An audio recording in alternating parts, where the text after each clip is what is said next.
Last year I received an invitation to an event that promised to be, quote, an occasion for exclusive deal-making.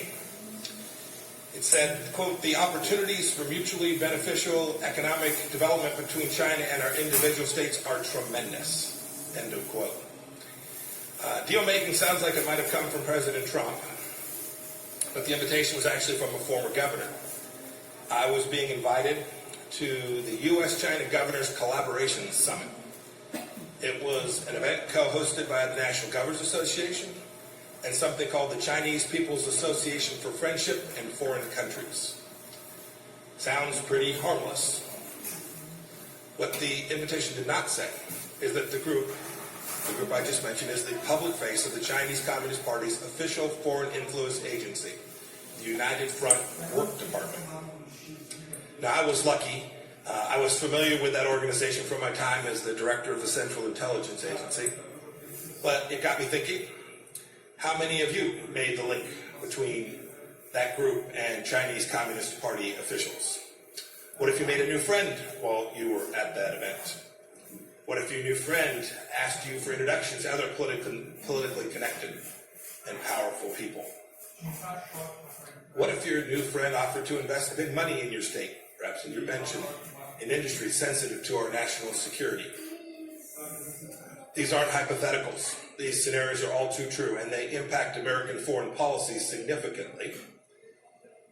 Indeed, last year, a Chinese government-backed think tank in Beijing produced a report that assessed all 50 of America's governors on their attitudes towards China. They labeled each of you friendly, hardline, or ambiguous. I'll let you decide where you think you belong. Someone in China already has. Many of you, indeed, in that report are referenced by name. So here's the lesson. The lesson is that competition with China is not just a federal issue. It's why I wanted to be here today, Governor Hogan. It's happening in your states with consequences for our foreign policy, for the citizens that reside in your states, and indeed for each of you. And in fact, whether you're viewed by the CCP as friendly or hardline, know that it's working you. Know that it's working the team around you.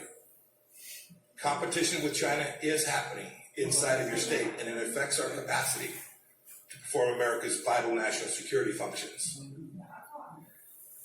I want to set the context today for this topic. At the end of the Cold War, America started to engage with China heavily. It made good sense.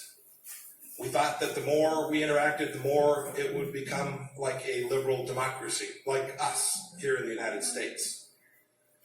It didn't happen. And you all know this. Indeed, under Xi Jinping, the country is moving exactly in the opposite direction. More repression, more unfair competition, more predatory economic practices, indeed a more aggressive military posture as well.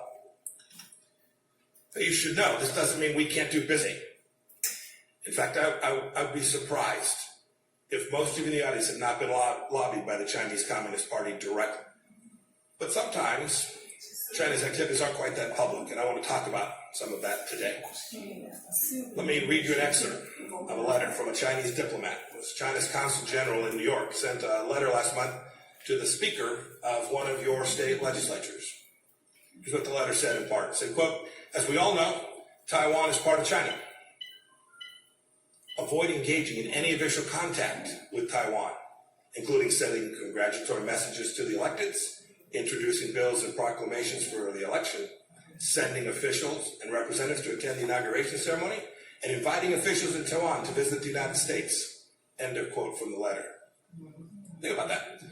You add a diplomat from China assigned here to the United States, a representative of the Chinese Communist Party in New York City, sending an official letter urging that an American elected official shouldn't exercise his right to freedom of speech. Let that sink in for just a minute. And this isn't a one-off event. It's happening all across the country. Chinese consulates in New York, in Illinois, in Texas, and 2 in California, bound by the diplomatic responsibilities and rights of the Vienna Convention, are very politically active at the state level, as is the embassy right here in Washington, D.C. Maybe some of you have heard about the time when the Chinese consulate paid the UC San Diego students to protest the Dalai Lama. Or last August, when former Governor Phil Bryant of Mississippi received a letter from a diplomat in the council's office in Houston threatening to cancel a Chinese investment if the governor